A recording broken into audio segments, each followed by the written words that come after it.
భాంతి కుతోయమగ్నిః తమేవ భాంతమనుభాతి సర్వం తస్య భాసా సర్వమిదం విభాతి అని నిరాకారంగా స్వామిని ఈ విధంగా ఇంతకన్నా మనం స్తుతి చేయలేం.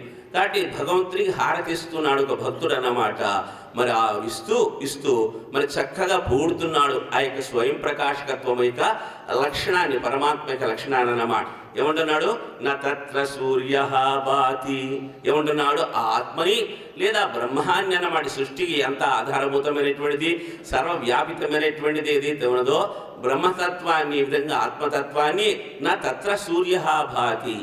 అయ్యా సూర్యుడు ఆత్మను ప్రకాశించలేదయ్యా. నా చంద్రుడు కూడా ప్రకాశించలేదయ్యా. నా సూర్య విధంగా సూర్యుడు కానీ చంద్రుడు కానీ నక్షత్రములు కూడా ప్రకాశించలేవయ్యా. మరి ఇంకా ఆకాశంలో ఏమున్నాయంటే విద్యుత. వర్షాకాలంలో విద్యుత్ మెరుపులు వస్తాయి. ఇంగ్లీష్లో పెట్టి లైటనింగ్స్ అంటారన్నమాట. ఒక లైట్నింగ్లో వచ్చినటువంటి శక్తిని కానీ మనం పట్టుకోగలిగితే ప్రపంచమంతా కూడా ఒక సంవత్సరం వాడుకోవచ్చు అంట. కానీ మనకి ఇంకా తెలియదు, పట్టుకునే శక్తి ఇంకా రాలేదన్నమాట. అంత మెరుపు వస్తుంది, అంత విద్యుత్ ఉత్పన్నం అవుతుంది అన్నమాట. అవన్నీ కూడా ఏవి కూడా ఆత్మని ప్రకాశించలేవయ్యా అంటున్నాడు. మరి ఈ విధంగా ఆ నుంచి మరి తాను ఇస్తున్నటువంటి హారతి కూడా కడగొచ్చాడనమాట. కుతోయమగ్ని, ఇంకా అంతంత పెద్దయే ఓ పరమేశ్వరుడా నేను ప్రకాశించలేవయ్యా. కుతహాయమగ్ని, కర్పూరమగ్ని ఏదైతే ఉందో నేను ఇస్తున్నటువంటి హారతి ఇది కూడా నిన్ను ప్రకాశించలే స్వామి. తమేవ భాంతం అనుభాతి సర్వం తస్య భాష సర్వమి. నీవే స్వయం ప్రకాశకుడైనటువంటి వాడివి. నీ యొక్క ప్రకాశాన్ని అరువు తెచ్చుకొని అవన్నీ కూడా ఏం చేసినాయి? గ్రహించి అవి ప్రకాశిస్తున్నాయి. కానీ యథార్థంగా స్వామి వాటికి ప్రకాశించేటువంటి శక్తే లేదయ్యా. అవన్నీ జడస్వరూపము స్వామి. చేతనాత్మకుడైనటువంటి నీవు ప్రకాశిస్తున్నావే కానీ మరి ఈ విధంగా వాటికి ప్రకాశించేటువంటి శక్తి లేదు స్వామి అంటున్నాడు. తర్వాత శ్లోకం చూడండి. శంకరాచార్యుల వారు మరి వేదాంత సర్వ వేదాంత సారమైనటువంటి మరి ఈ యొక్క దక్షిణామూర్తి స్తోత్రం అని చెప్పి చాలామందికి తెలుసో లేదో నాకు తెలియదు. మరి శివుని యొక్క జ్ఞానావతారం అన్నమాట.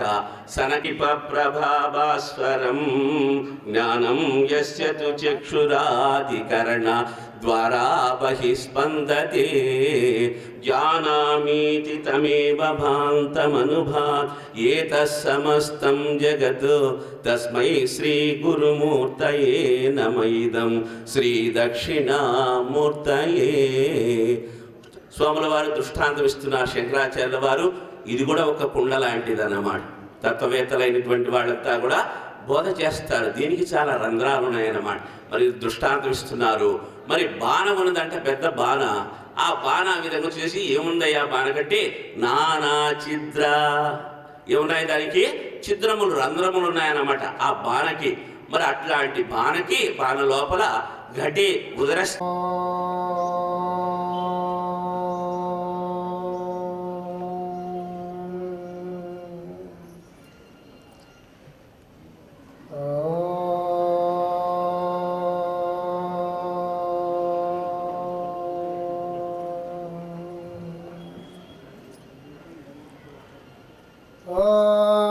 गुरुर्ब्रह्मा गुरुर्विष्णुः गुरुर्देवो महेश्वरः गुरुसाक्षात् परब्रह्मा तस्मै श्रीगुरवे नमः.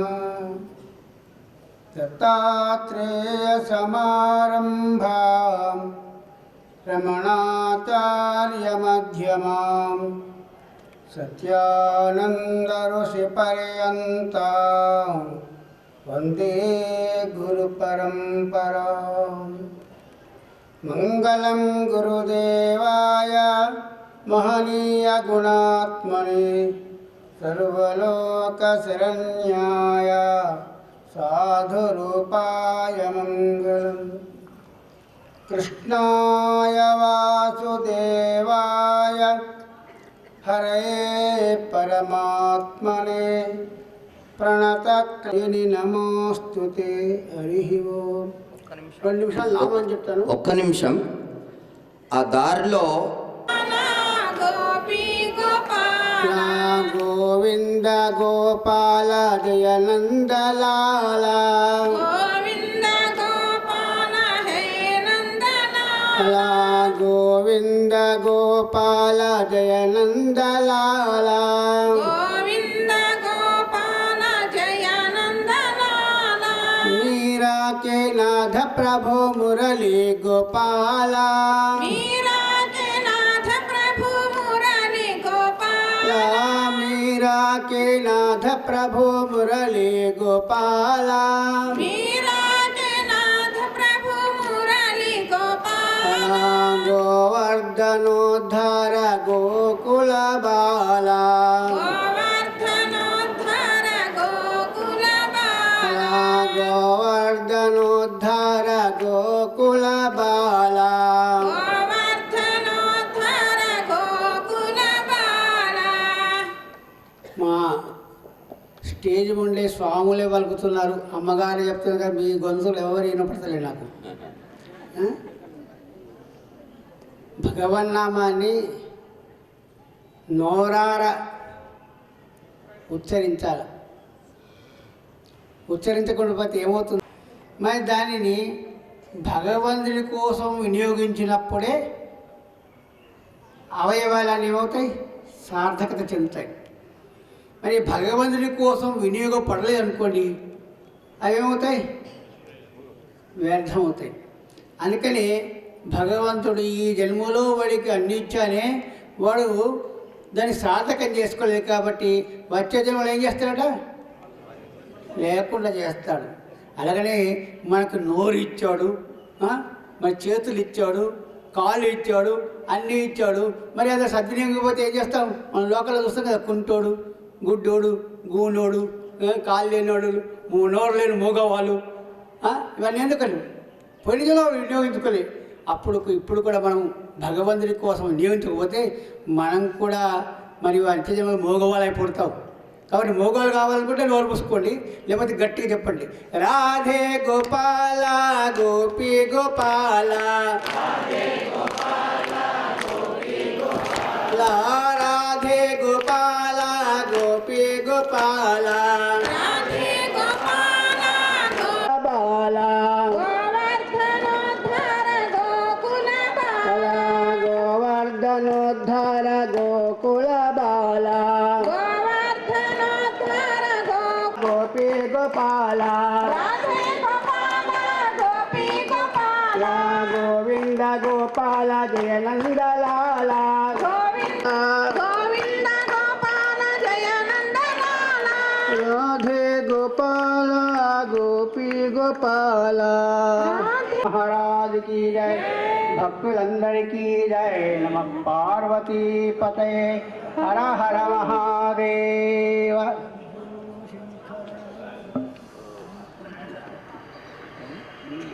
అఖిలాంధ్ర సాధు పరిషత్ అధ్యక్షులు పూజ్యపాదులు పాదపద్మములకు, మరి ఈ పూట సభాధ్యక్షులు పూజ్యులు శ్రీహరితీర్థ స్వాముల వారికి, వేదికను అలంకరించిన మహాత్ములందరికీ, మాతాజీలకు పరిషత్ యొక్క 49వ వార్షికోత్సవాన్ని ఆనందంగా మహావైభవంగా జరుపుకుంటున్నాం. ఈరోజు ఉదయం పూట కార్యక్రమంలో మరి జ్ఞానశతకాన్ని పారాయణ చేసుకొని ఆ మొదటి అధ్యాయమైనటువంటి జ్ఞానశతకంలో మొదటి అధ్యాయమైనటువంటి క్షేత్రజ్ఞ విభాగ యోగం మరియు తైత్రోపనిషత్తు గురించి విషయాన్ని మహాత్ములు అందరూ మరి యొక్క అమూల్యమైన సందేశాలు ఇచ్చారు. ఈ అధ్యాయం చాలా ముఖ్యమైన అధ్యాయం అండి. కర్మషటికంలో 6 అధ్యాయులు కర్మషటికం, తర్వాత 6 అధ్యాయులు భక్తి షట్కం, ఇప్పుడు 6 అధ్యాయులు జ్ఞాన షట్కం. ముందు భగవంతుడు కర్మషట్కాలంటే మన త్రాచు ఉండే చక్కడికి ఈ పక్క ఆ పక్క సిప్పి ఉంటుంది, మధ్యలో మాత్రం ఏముంటుంది అని జ్ఞానానికి కానీ కర్మకు కానీ భక్తి లేకపోతే ఈ జ్ఞానం కానీ కర్మ కానీ రెండు కూడా వేస్టే. భక్తి లేని జ్ఞానం అహంకారానికి మమకారానికి గురైపోయి వాడు పతనం అవుతాడండి. ఈ కర్మ కూడా అంతే. ఈ కర్మ ఎంత నేను మహా గొప్పవాడనే వాడికి కూడా అహంకారం వస్తుంది. ఇన్ని కర్మలు చేశాను, అన్ని యాగాలు చేశాను, ఇన్ని యజ్ఞాలు చేశాను అనేటువంటి అధికారం రావడానికి అవకాశం లేదు. భక్తి అని ఉంటే వీటన్నిటి కూడా సమన్వయం చేస్తుంది. అందుకని ఇక్కడ భగవంతుడు భక్తిని మధ్యలో పెట్టాడు. అంటే జ్ఞానం కలగాలని ఈ రెండు కూడా అవసరమే. కర్మ భక్తి ఈ రెండు ఉంటేనే జ్ఞానం. ఏతద్యో వేత్తి తంప్రాహు క్షేత్రజ్ఞ ఈ తద్విధ. ఇదండి భగవద్ చెప్పినండి మొదటి శ్లోకం. చూడండి, మనము ఒక గృహంలో ఉంటున్నాం. ఆ గృహంలో ఉంటే నువ్వేమంటావు? నా ఇల్లు అంటావు. నా ఇల్లు అంటే ఇల్లు నువ్వు పోతావా? ఏమండి, ఇల్లు నీదే కానీ నువ్వు ఇల్లు కావు కదా. ఇల్లు కంటే నువ్వు వేరుగా ఉన్నావు. అలానే ఈ శరీరం కూడా ఇదం శరీరం. ఈ శరీరం అనేది నీ ఇల్లే. ఈ శరీరంలో నువ్వు ఉన్నావు. ఈ శరీరం అనేది నువ్వు తెలుసుకుంటున్నావు. అంటే ఇది శరీరము, ఇది ఇల్లు అని తెలుసుకుంటావు. కాబట్టి ఈ శరీరంలో ఉంటూ నువ్వేం చేస్తున్నావు? ఇప్పుడు అంటే రైతున్నాడు అనుకోండి, ఆ పొలం దున్నుతాడు, సాగు చేస్తాడు, పంట పండిస్తాడు, ఆ చెత్త లేకుండా చేసి పారేస్తాడు. మళ్ళీ విత్తనం వేసినప్పుడు కూడా మళ్ళీ చెత్త మొదలవడానికి అవకాశం ఉంటుంది కదా. అప్పుడు కూడా దాన్ని కలుపుల ద్వారా తీసేస్తుంటాడో, ఆ పంట రావడానికి ఏ విధంగా అయితే కృషి చేస్తాడో ఆ విధంగా నువ్వు కూడా ఈ శరీరంలో ఉంటూ కూడా ఈ శరీరాన్ని అంతగా చేసినప్పుడే ఈ శరీరంలో నీ జ్ఞానం అనేది ఫలించడానికి అవకాశం ఉంటుంది. ఇది క్షేత్రంగా చెప్పబడుతుంది. దీన్ని ఎవరికి తెలుసుకుంటాడో వాడు క్షేత్రజ్ఞుడు. ఎవరు తెలుసుకుంటాడు? ఇది నా శరీరం అని ఎవరు తెలుసుకుంటున్నాడు? నా చెయ్యి, నా కాలు, నా ముక్కు, నా నోరు ఎవరు తెలుసుకుంటున్నాడు? ఇది నువ్వు అవుతున్నావా? చెయ్యి అంటే నువ్వు అవుతావా? కాలు నువ్వు అవుతావా? ముక్కు నువ్వు అవుతావా? ఏదవుతావు నువ్వు? ఇదేంటి కావు. ఇందులో ఉన్న ఒకడు ఎవరు తెలుసుకుంటాడు? ఇది నా చెయ్యి, నా ఇల్లు. నిన్ను పుట్టిన తండ్రి కూడా రాడు నీ దగ్గరికి. బెల్లం ఉంటేనే ఈగలు వస్తాయి, చీమలు వస్తాయి. ఆ బెల్లమే లేకపోతే ఈగ రాదు, చీమ రాదు, ఏది రాదు. శుష్కే నీరే కక్కాసారా క్షీణే వ్యక్తే కప్పరివారు జ్ఞాతే తత్వే సంసార. అయ్యా తెలుసుకుంటే ఇదంతా ఉట్టిది, తెలియకపోతే అంత నిజమే. సర్వం సత్యం, జగత్ సత్యం. ఎప్పుడు తెలియనప్పుడు జగత్ సత్యమే, తెలిస్తే జగన్మిథ్య. అప్పుడు జగత్తు విద్య, బ్రహ్మ సత్యం. తెలిస్తేమో బ్రహ్మ సత్యం, తెలియకపోతే జగత్ సత్యం. కానీ ఇదిగా ఈ జగత్ అంతా ఏమిటో ఎప్పుడయ్యా అంటే తెలియనప్పుడు అంతా నిజమే. ఈ సంసారం అంతా నిజమే, తప్పు అబద్ధం కాదు, నిజం. ఎవడంటే ఇది అనేది అబద్ధం రానంటే నువ్వు నమ్ముతావా? అంత నిజంగా ఉంది, అబద్ధం ఎందుకు అంటావు. ఎప్పుడు తెలియనప్పుడు. చూడండి, మనం నిద్రపోతాము. నిద్రపోయినప్పుడు ఏమైనా ఉందా? అప్పుల బాధ ఉందా? రోగం బాధ ఉందా? పిల్లల బాధ ఉందా? ఎవరైనా బంధువుల బాధ ఉందా? ఏం బదులు నిద్రలో వస్తే ఏమి లేవడి. నిద్రపోతే ఏమి జగత్తే లేదు, ఏమి లేదు. నిద్రలో ఉన్నవాడికి ఏదైతే ఏది లేదో జ్ఞానం పొందినవాడికి కూడా ఏది లేదండి. అజ్ఞానికి అంత నిజమే. కాబట్టి ఇక్కడ ఇదం శరీరం కౌంతే, ఇదే ఈ శరీరమే క్షేత్రం. దీని మీద మాత్రం అభిమానం పెట్టుకోకు, ఇది నాదని భావన పెట్టుకోకు. నాదన్నవా ప్రమాదం. అందుకని మా రామకృష్ణ స్వాములు అంటారు, నాది అంటే అపచారం, నీది అంటే ఉపచారం అంటుండేవారు అంటారు. జగత్ అంతా కానీ ఇదంతా ఎవరిది? ఈ దేహం అంతా ఎవరిది? భగవంతుడు. ఎందువల్ల మనం వచ్చినప్పుడు ఏమైనా పట్టుకొచ్చామండి? ఈ లోకానికి వచ్చాము, మేము మూట పట్టుకొని వచ్చామా? మేము పోయేటప్పుడు మూట పట్టుకొని పోతున్నాం. వచ్చినప్పుడు ఏం పట్టుకురాలి, పోయేటప్పుడు ఏం పట్టుకపోలేదు. మరి ఎవరిది అంతగా?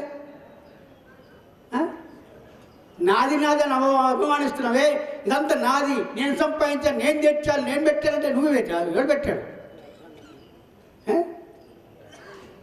అందుకనే ఈశావాస్యం చెప్తుంది, ఈశావాస్యం ఇదకం సర్వం ఎత్కించ జగత్యాం జగత్ తేన త్యక్తేన పుంజీద మా గృధ కష్ట సిద్ధం అంటుందండి. ఎవరిదాన్ని అనుభవిస్తున్నావు? నీదాన్ని అనుభవిస్తున్నావా? ఎవరిది ఇది? ఎవరి సొమ్ము? నీ సొమ్మా అంటుంది. నిలదీస్తుంది. ఎవరిది ఇది? అంత భగవంతుడు. ఈశావాస్యం ఎదగం సర్వం, జగత్తంతా కూడా ఈశావాస్యమే, సమస్తం భగవంతుడే. మనదంటే ఇక్కడ ఏమీ లేదు, మనదంటే ముద్ర లేదు ఇక్కడ. వేసుకున్న వాళ్ళంతా అజ్ఞానులే. వాళ్ళు ఏమైనా ఉన్నారా ఈ లోకంలో? బలిచక్రవర్తి దానం ఇస్తాంటే శుక్రాచార్యులు వచ్చారే, దానం ఇవ్వకరా, వచ్చిన వాడు మామూలుడు కాదు, విష్ణుమూర్తి సర్వమారి ఇస్తారంటాడు. ఆయన అంటాడు, అరే ఆయన వస్తే నేను కాదంటున్నా. పోనీ ఇంతకుముందు కార్యరాజులు రాజ్యము గల్గవే గర్వోన్నతిని పొందిరే వరేరి సిరిమూటను పట్టుకొని పోవందాలరే ఇక్కాలమ భార్గవ అన్నాడండి. పూర్వం చక్రవర్తులు షట్చక్రవర్తులు పరిపాలించారు. మరి అలెగ్జాండర్ మొత్తం మన భారతదేశాన్ని కొల్లగొట్టుకొని ఆయన అడగపోయాడు. ఎవడా ఏం చెప్పాడు ఆయన? పోయేటప్పుడు నా చేయలేలో పెట్టాడు, బయట పెట్టి చంపి తీసుకెళ్ళిపోయాడు, చేతులు బయటకు పెట్టామన్నాడు. ఎందుకయ్యా అట్లా అంటావు? అయ్యా ఇంత దేశం ఉద్యోగం చేసి ఇంత ధనాన్ని తీసుకుని ఆ దేశం పోకుండా నేను చనిపోతున్నాను, ఇదే నేను పట్టకపోలేదు, అందరు చెప్పడానికి నేను ఏం పట్టకపోతాను నేను చెప్పడానికి, ఉట్టి చేతుల్లో పోయి. అట్లే మనం కూడా ఈ లోకంకి వస్తున్నాం, ఉట్టి చేతులు రావడం, ఉట్టి చేతులు పడడం, ఏం పట్టుకపోయేది లేదండి. కానీ అందువల్ల దీని మీద దేని మీద మనం అమ్మకాలు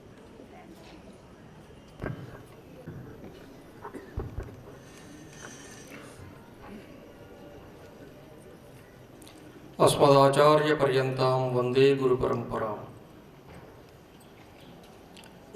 అఖిలాంధ్ర సాధు పరిషత్ అధ్యక్షులు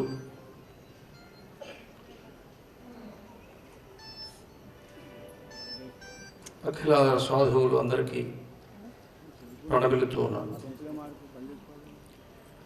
సౌఖ్యాలకు నిలయమౌ స్వర్గసీమ మనకేలా, వాత్సల్యము పంచి ఇచ్చు మాతృభూమి ఉండగా, సౌఖ్యాలకు నిలయమౌ స్వర్గసీమ మనకేలా,